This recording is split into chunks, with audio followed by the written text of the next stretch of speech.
మామిలగూడెం. నేను చెప్పబోయే సాక్ష్యం ఏంటంటే మా తమ్ముడు గురించి. అంటే తమ్ముడు కాదు, నా కొడుకు లాంటోడే. అయితే నేను చెప్పే సాక్ష్యం ఏంటంటే మా తమ్ముడు గ్రాండెట్లో పనిచేసేవాడు సూపర్వైజర్గా. పని చేస్తూ చేస్తూ సడలంగా మామూలుగా ఫీవర్ వచ్చి మంచాన పడుకున్నాడు. అసలు ఏమనే లేవట్లే. 2 రోజులు అవుతుంది, 3 రోజులు అవుతుంది, అసలు లేవట్లేదు. ఇంకా సెల్లు పట్టుకోవడానికి కూడా అసలు ఓపిక లేదు, చేత కావట్లేదు. మనిషి అన్నం తినట్లేదు. రోజు రోజుకి బక్కగా అయిపోతుండు.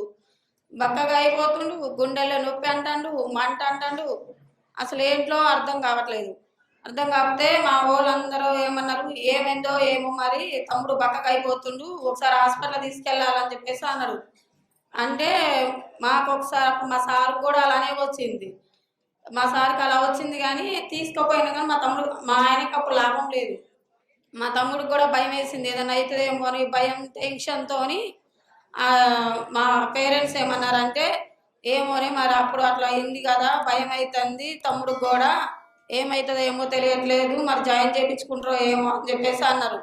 అన్న తర్వాత ఇక బాగా భయం పట్టుకున్న తర్వాత అన్నయ్యకి ఫోన్ చేశాను. అన్నయ్య, మా తమ్ముడు ఇట్లా అయిపోతుంది అన్న, ఎందుకు అర్థం కావట్లేదు, భయం అవుతుంది అన్న అంటే, ఒకసారి ఫోటోలు పెట్టిరా తమ్ముడు ఫోటో అన్నాడు.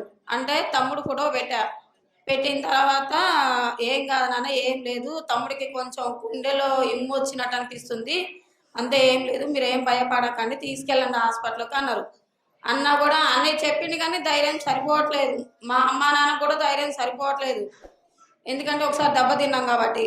సరేలే అనేసి ఇక అన్నయ్య చెప్పిండంటే మాకు దేవుడు చెప్పినట్టే లెక్క అనేసి ఇక ఆ ధైర్యంతో, ఏసయ్య మీరే ఉన్నారా అని చెప్పేసి అన్నయ్యని తెలుసుకొని దేవుని తెలుసుకొని మేము హాస్పిటల్కి పోయినాం. కానీ ఇక టెన్షన్ మొదలైంది, ఏమంటారో ఏందో అని.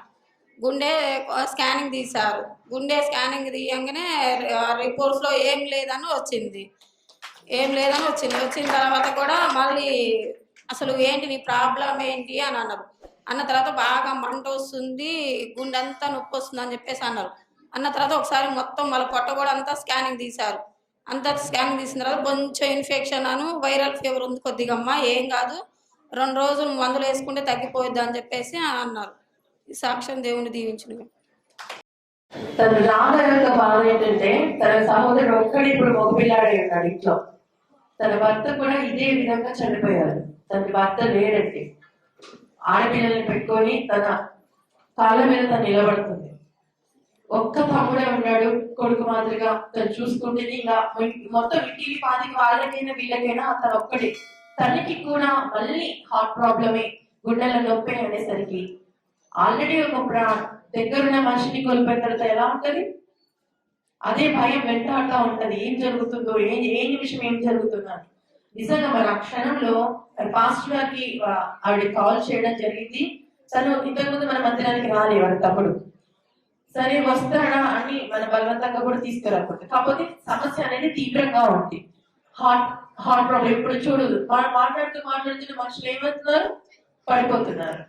గుండెల నొప్పి అక్కడ పక్కన బాధపడుతున్నాడు. ఆల్రెడీ తన భర్త ఆ విధంగానే చనిపోయాడు. అటు వాళ్ళ అమ్మ వాళ్ళు, ఇటు తను ఒకటే బాధ.